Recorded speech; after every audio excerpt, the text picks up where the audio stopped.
こんにちは。広島から膝痛腰痛をなくし健康寿命を伸ばす専門医ハピネス整体院の藤藤です。今日も動画への訪問ありがとうございます。今日はお尻のエクササイズ、お尻の筋肉のエクササイズをやっていきたいと思います。腰が痛くなってしまうと立ち上がる時などに何か物を持って立ったりすると思うんですが、そういうふうにやっぱり腰に力が入らなくて痛みもあるし、立ち上がるのとかがもう難しいなって思う時というのはどうしても手すりだったりとか何か棚とかに手を置いて立っていくと思います。そうすると本来足だけで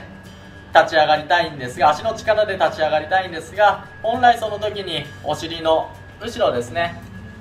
ここの筋肉っていうのを使って立ち上がるんですが、それを使う頻度が減ってしまって、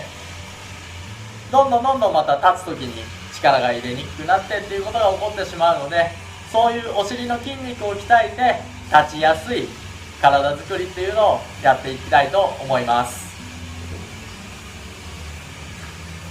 このお尻のトレーニングの時にまたこういう柔らかいボールを準備してもらいます。で、椅子などに座っていただいて、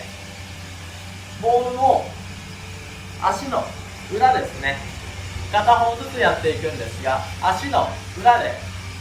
ボールを踏むような感じですね。まずこういうような体勢をとってもらいます。で、手はお尻の下に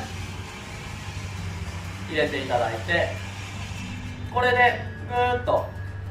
ボールを潰していきます。で、この時にお尻の下に手を引いているので、ぐっと潰した時にお尻に力が入っているのが分かると思います。この時にお尻に力が入ってなかったらふくらはぎだけでこうぐっと潰してしまったりっていうのがあるんで、しっかりお尻に力が入っていることを確認しながら、これでぐーっと5秒ぐらいですね、1、2、3、4、5、横から見ると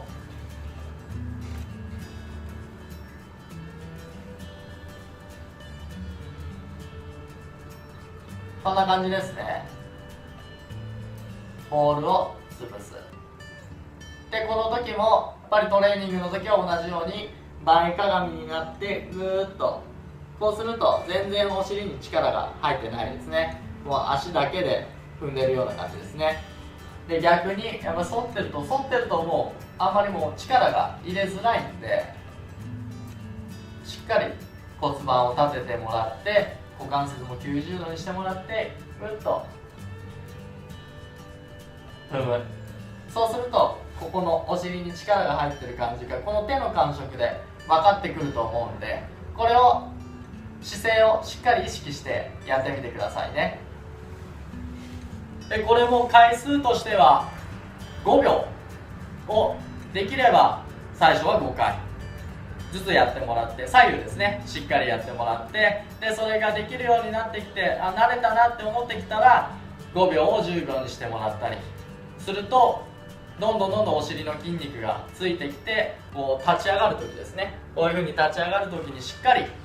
お尻の筋肉で立つことができるので、安定した動作ができてくるようになります。で、他にも腰痛に関してのエクササイズっていうのをどんどんこれからもお伝えしていきたいと思うので、楽しみにしておいてください。では今日は以上ですね。今日も動画への方もありがとうございます。